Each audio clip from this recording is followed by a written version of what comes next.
Akkam jirtan kabajamtoota miseensota chaanaalii kiyyaa.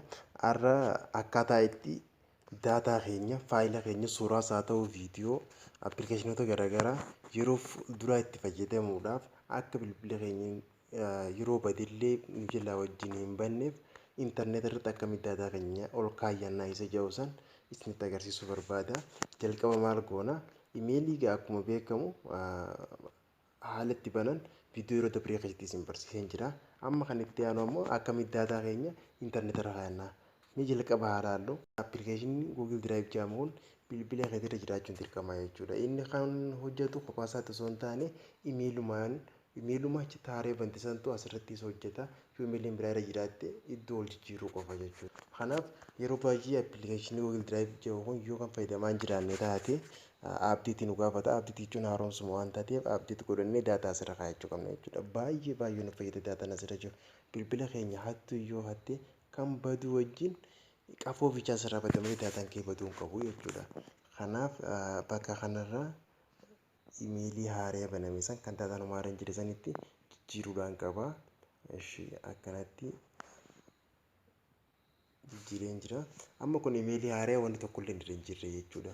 Osoo bakka kana daataa ol baasuun eegalleen duratti moobaayil daataa fayyadamaa waan jirruuf noormaalii akkana fuudhee daataa asirratti ol nuuf hin baasu. Hanga waayifaan hin jiraannetti iddoo sarara sadii kanarratti tuuneeti asirraa maal goona? Seetingii isa jedhu kana filannaa jechuudha. Erga iddoo kanarraa seetingii filanneen booda irra gatoofne tiraanisfer faayil onodii over waayifaa isa jedhu kana oof irraa goona jechuudha. Hanga isa kana oof hin goonetti daataadhaan moobaayil daataadhaan faayila keenya ol nuuf baasuu irratti hin rakkisa. San booda maal goona? Mallattoo yoo ta'u gama gadiitti argamu kana ni tuqna. Eegas booda maal goona? Wanti ol baasuu barbaannu sun yoo fooldara taate fooldara isa jedhu tuqna. Akkamatti abloota godhuu barbaanne abloota goona. Iskaayin jechuun suuraa kaasuu barbaanne suura kaafna. Google Doc yoo taate Google Doc goona. Amma kana keessaa nuti abloota isa jedhu goona. Karaa keessaa amma gaalarii keessa seenee jechuudha. Wanta ta'e tokkoon akkanumatti ol baasa. Amma fakkeenyaaf suuraa keessa jiran kana keessa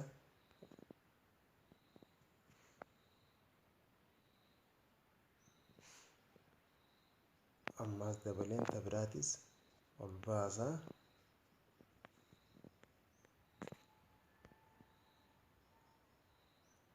Your file is being uploaded jaa. Amma iddoo kana yoo ilaalle ol baasaa jira jechuudha. Amma kana keessaa tokko uploaded file jaa. Akkuma argitan kana iddoo kanarratti amma faayillee suuraan lamaan kun ol ba'ee jira jechuudha. Suuraan Jawaarii fi suuraan achirratti argamu sun. Kanaaf amma suuraan kun ganaa hanga imeelii kana nuti paaswordii isaatiif isa hin dagannetti bilbila kun badaa oolus ittumaan dhaqeerraan bilbila haaraa na bira dhaqee bilbila haaraa argadhus imeelii kiyyatti loogiin godheetuma suuraa waan irra jiru kana irraa gad buufachuudha jechuudha. Kana malees asirratti wanni hubatamuu qabu lakkoofsi bilbilaallee asirratti seet godhuu dandeenya. Akkasitti barumsa keenya kanarraan tanaa isuma kana barumsa yeroo itti aanu argachuudhaaf miseensota YouTube chaanalii kiyyaa ta'a. Subscribe, like, share, comment illee godha. Kutaa itti aanu keessa barnoota maalillee akkaan isinii dhiyeessu comment irratti illee naa barreessaa isiniin jecha waan na hordoftaniif galatoomaa.